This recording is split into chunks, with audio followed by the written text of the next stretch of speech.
Hi everybody, welcome back. I'd like to introduce you to the Grungy Garden Junk Journal. This is a large and tall journal. It is full of ribbons and trims and laces and beads.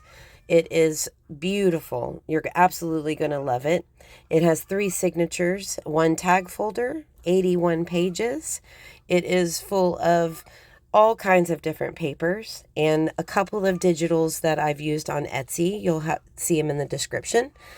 It is a 6 1/4 by 11, and it has a 3.5-inch spine on her.